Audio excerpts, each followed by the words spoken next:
I'm Adam Michel-Cox and I sit on the National Executive of the NACC, and I'd like to talk to you a little bit about the current status of our association. A presentation was made at the last two National Executive meetings regarding the legal and charitable status of the organisation and some thoughts and plans we have for going forward.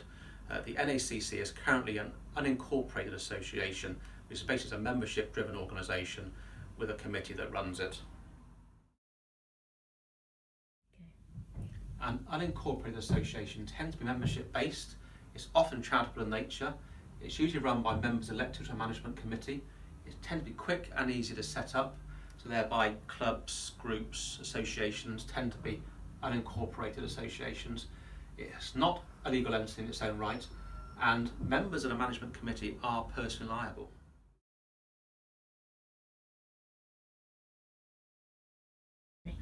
Looking briefly at legal structures, they tend to be either very legal, incorporated, or unincorporated, and they can be either charitable or non-charitable, and some can sit in the middle whereby they have some legal status and operate for a charitable purpose. So for example, a charitable incorporated organisation, a CIO, sits in the middle, has some legal status and operates for charitable reasons. So what is best for our organisation? Assuming we operate for charitable purposes, we can become or remain unincorporated, or we can move towards an enhanced legal status.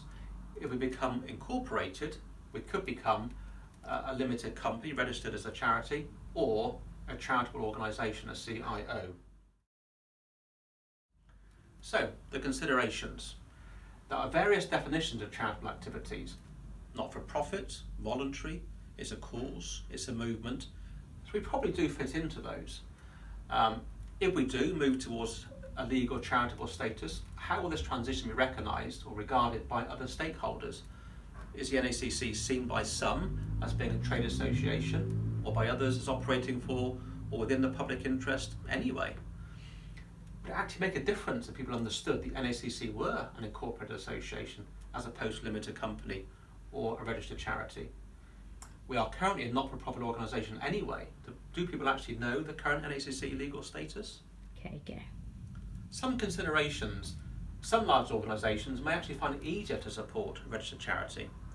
There may be some tax benefits. Charitable status could be perceived to elevate our status within the community, particularly with the media and the public. It may make the association more sustainable and resilient in the future. And there will be needs for trustees. The National Executive have, as we said, discussed this at the last two meetings, and consequently would like to recommend to the membership that the association moves towards becoming a charitable incorporated organisation, otherwise known as a CIO. So, shall we look at some of the benefits of becoming a CIO? Firstly, and arguably most importantly, gives us the use of a registered charity number and the option to call ourselves a charity if we so wish. Monies can be raised for a variety of charitable means, so grants, legacies, donations, fundraising activities, gifts, gift aid and match funding. It allows us to raise awareness and campaign for issues affecting care and catering within the community. It gives greater membership engagement, so for example members can raise money on behalf of the NACC operating as a charity, so they might choose to run a marathon to raise money for the association, for example. And it does encourage others to get more involved, not just members, so people can donate, they can volunteer, they could campaign or join a campaign, they could fundraise, and there's things like Macmillan Coffee Mornings, that type of activity as well. Traditionally, people like to give to charity targets, and it gives us the option to create a fundraising target. So if there's something specifically we want to raise money towards, we can publicise that and encourage people to get involved and work towards that goal. For example, we might choose to raise funds to investigate viable and sustainable alternatives for Meals on Wheels services or lunch clubs. We can use the status, the charitable status, to perhaps have a definitive role in combating malnutrition in the community, raising awareness, prevention, training, research, sponsoring, campaigning. Above all, I think it might give us a louder voice. It allows us to promote good ethical and environmental practices. and develop more resources, so online, social media, publications and community events. Therefore, greater knowledge and expertise within our field.